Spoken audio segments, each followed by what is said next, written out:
O nome do Criador sempre foi Yahoo.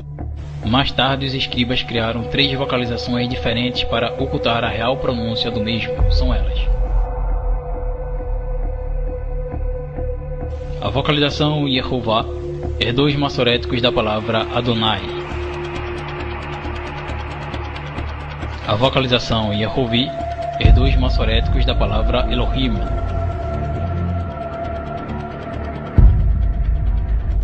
A vocalização Yahvé herdou os massoréticos da expressão Hashem. Estas são as 3 vocalizações puramente inventadas.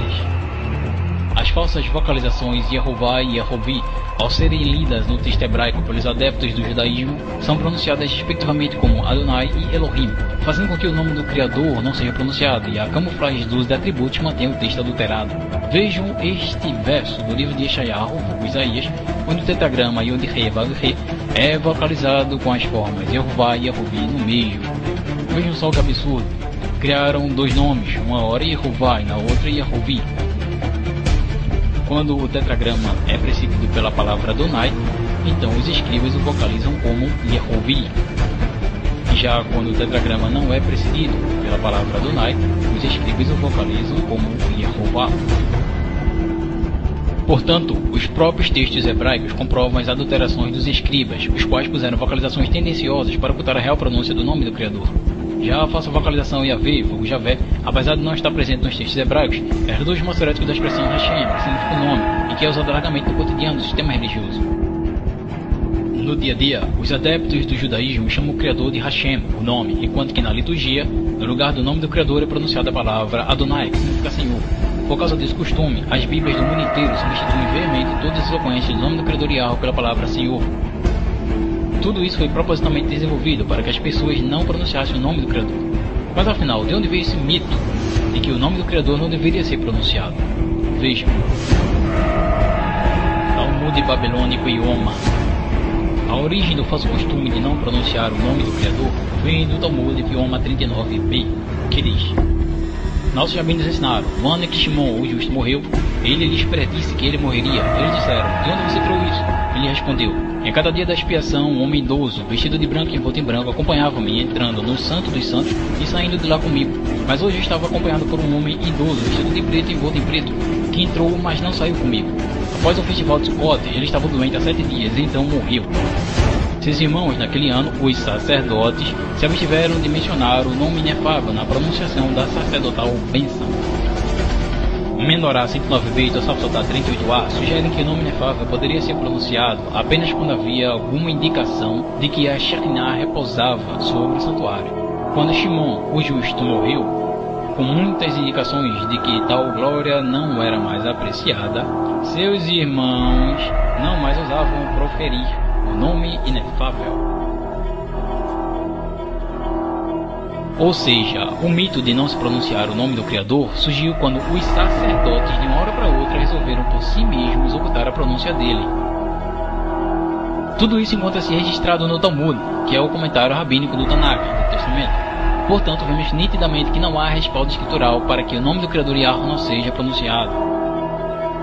Algumas pessoas costumam citar os versos de Êxodo, capítulo 20, verso 7, ou Deuteronômio, capítulo 5, verso 11, para defender o que a liderança religiosa fez, ocultando a pronúncia do nome do Criador com a alegação de evitar o seu uso em vão. Porém, aqueles que defendem isso provavelmente não percebem que os versos de Êxodo 27 e Deuteronômio 5:11 jamais proibiram as pessoas de pronunciarem o nome do Criador.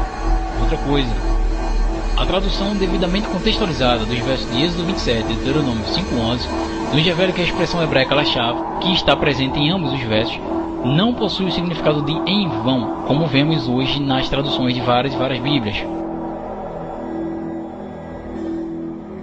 Porém, observem, não é para tomar o nome do Criador em vão ou para falsidade. Lá no livro de Êxodo, capítulo 20, verso 7, encontramos 2 ocorrências da expressão Lashav sendo traduzida como em vão na Bíblia João Ferreira de Almeida. Entretanto, esta é uma tradução equivocada, uma vez que, analisando o texto hebraico, percebemos que a expressão Lashav é composta da preposição la, que corresponde aos significados de a ou para em português, mais o substantivo-chave, que corresponde ao léxico Strong 7723, que é polissímico, e por isso admite diversos significados. Entretanto, um deles é justamente o de falsidade. Deste modo, a expressão hebraica lashav, presente em Êxodo capítulo 20, verso 7, significa literalmente para a falsidade, mas foi equivocadamente traduzido nas Bíblias como em vão. Mas se acaso alguém ainda tiver dúvidas sobre isso, a gramática hebraica Gesênios poderá tirá-las, ao mostrar qual a correta tradução do substantivo-chave presente em Êxodo 20, 7. Um bom site de pesquisa léxica e gramatical grega e hebraica é o blueletterbible.org. Neste site você poderá visualizar do lado direito um campo de busca.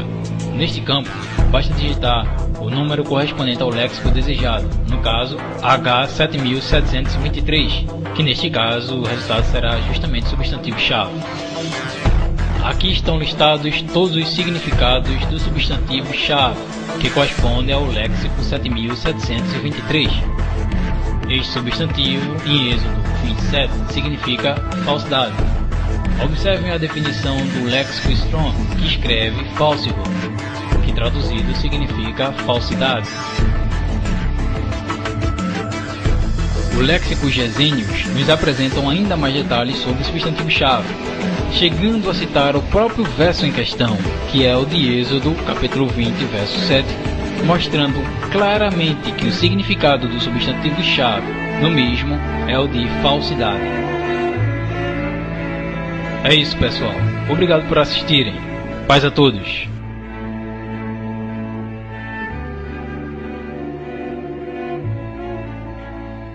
Uai, seu app de vídeos curtos.